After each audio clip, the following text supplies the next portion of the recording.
Hello to all my story lovers. Welcome back in Storytime channel. Today's our story name is Hiranyaksha and Hiranyakashyipu. In the last story, we saw that how Jaya and Vijaya got codes from the Kumaras. Now, let's go to the story. Jaya and Vijaya were born as Hiranyaksha and Hiranyakashyipu, the sons of the sage Kashyapa. The two brothers were powerful asuras and the rulers of their land. They were known for their bravado and cruelty. They loathed Vishnu with an unbridled passion and were possessed by a fierce desire to destroy him. As a result, they would often torment Vishnu's devotees. Unable to take it any more, the people of the land flocked to Vishnu.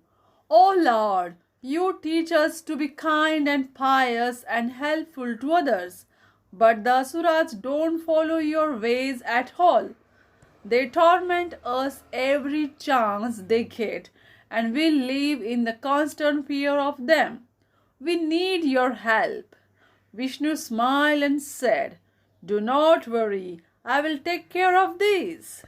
True to his word, the next time the yellow-eyed Asura Hiranyaksha ordered his soldiers to plunder the homes in his kingdom, Vishnu took the form of a wild boar, Varaha, and came down to the earth, stopping the soldiers from entering the homes.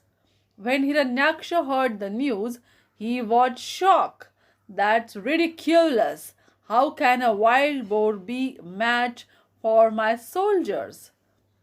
He sent a stronger army to defeat Varaha.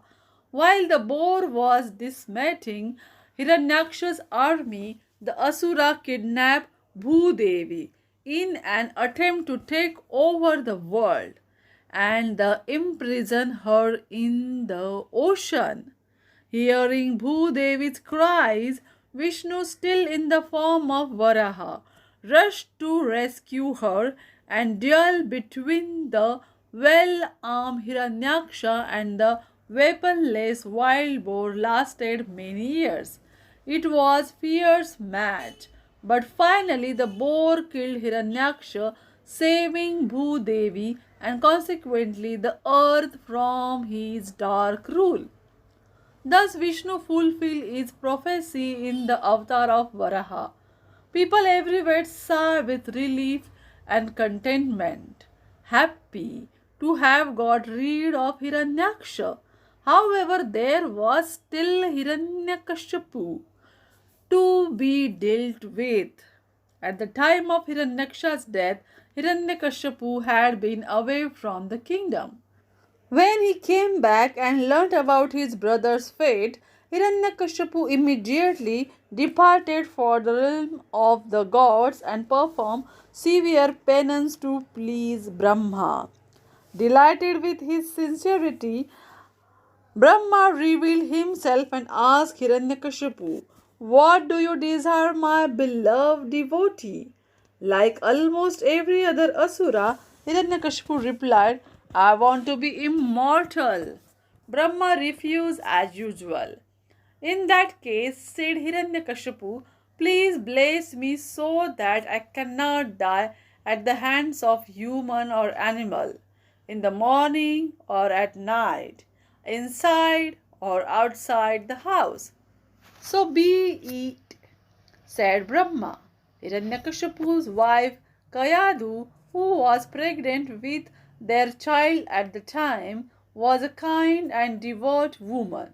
She did not approve of her husband's ways and was forever begging him not to trouble his subjects. One day, while Hiranyakashipu was away from the capital in his quest to conquer other kingdoms, Indra invaded the city. Kayadu had no choice but to flee. On the way, she met the traveling sage Narada, who took pity on her and offered her a place to stay his ashram until things settled down. Kayadhu was grateful for the shelter. As Narada was an ardent follower of Vishnu, the ashram was filled with the prayers and bhajans sung in Vishnu's praise.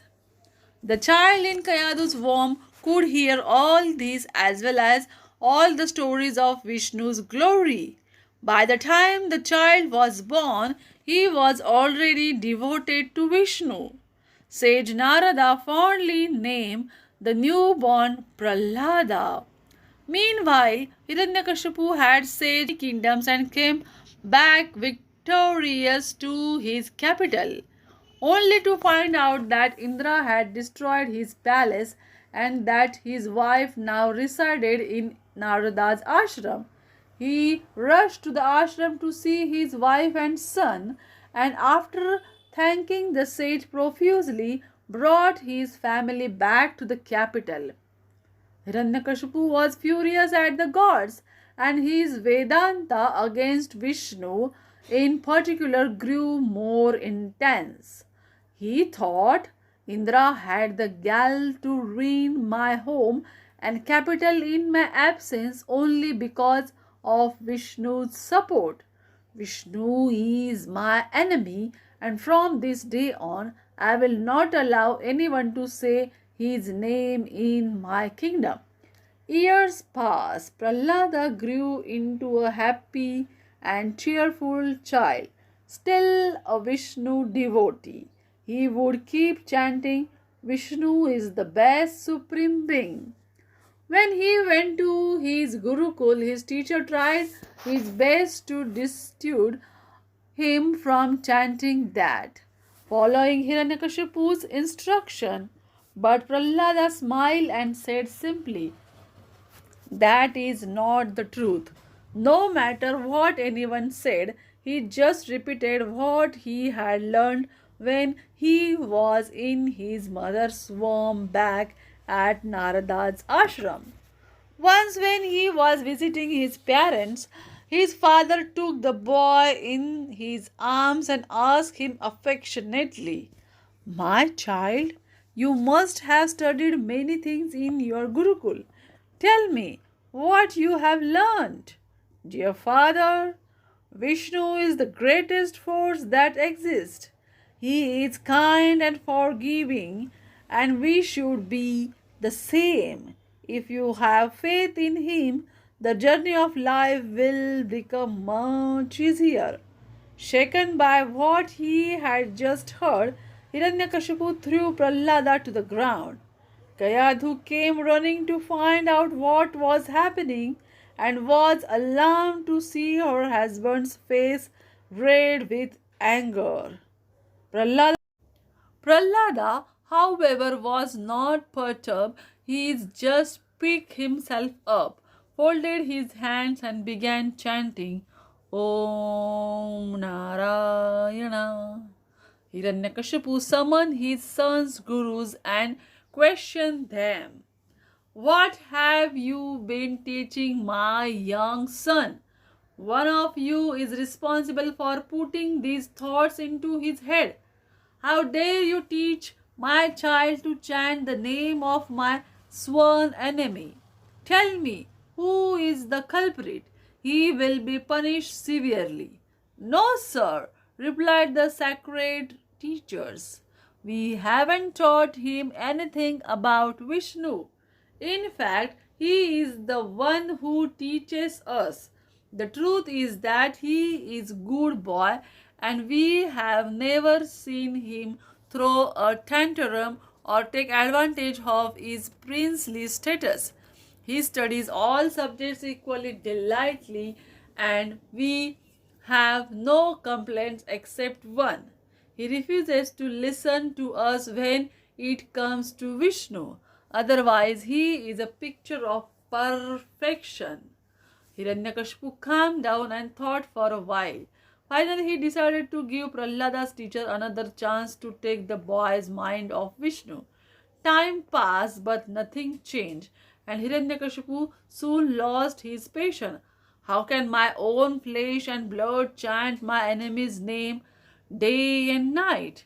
If my subjects come to learn of this, they will lose their respect for me. I must teach Prahlada a lesson. Later, when Prahlada came to see his father, Hiranyakashipu said to him, I must punish you severely for your blind faith in Vishnu.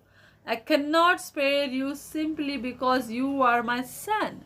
You are completely mistaken, Prahlada. He is not the supreme being, nor will he ever come your rescue. Prahlada only said calmly, do what you will with me, father, but I know that Vishnu will save me. My soldiers will accompany you to the closest mountain range and push you down from the highest peak. Hiranyakashipu was sure that Prahlada would be frightened at the mere thought of being pushed from a high mountain and thus resent his beliefs. Kayadhu was aghast at what was happening. She cried and pleaded with her husband, don't be cruel. He is just a child, your child. Hiranyakashipu had never cared for his wife's opinion. Still, he consoled her, saying, I love my son as much as you do. But once he sees the view from the top of that mountain, he will understand that I am the one in control. He must realize that his opinions have to be reflection of mine. Vishnu is responsible for the death of my dearest brother. Our child must understand that he was born an asura, which means that Vishnu will always be our enemy. Meanwhile, on the mountain top, Prahlada remained composed and kept chanting Vishnu's name. With no other choice but to follow the king's order, the soldier pushed Prahlada from the peak to the certain death. But when they reached the bottom of the mountain, soldiers found Prahlada sitting there safely, still chanting Hari Om. When Hiranyakashipu heard this, he was filled with rage while Kayadhu was happy that her child had survived. But almost immediately the relief drained out of her. What punishments will the king inflict on my little boy now? She wondered fearfully. It was just Prahlada's luck that saved him. I must think of a more severe punishment, thought Hiranyakashipu. He then declared Prahlada should be poisoned to drink in front of me. Then let's see how his lord saves him. The helpless Kayadhu cried inconsolably. When the time came for Prahlada to drink the poison, he turned to his mother and said, don't worry about me, mother. There is no reason to. The Lord always helps his devotees. For you know, the poison may turn into nectar. He drank the poison cheerfully. To everyone's astonishment, it was if he had simply had drink of water. Nothing happened, and Prahlada survived once again. His father, however, was not ready to give up.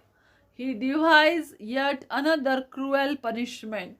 Throw him into a raging fire.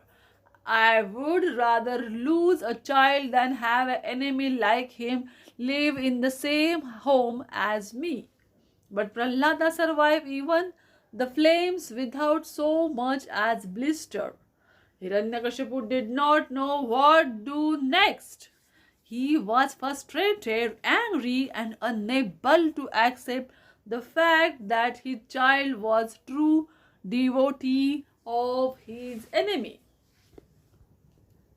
One day he called Prahlada to the palace late in the evening and asked him, tell me, son, where is the Lord you worship so much? Call out to him. I want to see him. My dear father, said Prahlada with a smile, he is everywhere. There's no place that can be without him. Is that so? Mocked Hiranyakashipu. Yes, father, it is. Is he in this door then? Or what about this window, this wall, or that chair? His father taunted. Yes, father, he is in all the places you mention. If that is true, then he must be in this pillar too. Tell him to come out and show me his face, thundered Hiranyakashyipu. Suddenly there was a deafening blast and the pillar burst wide open.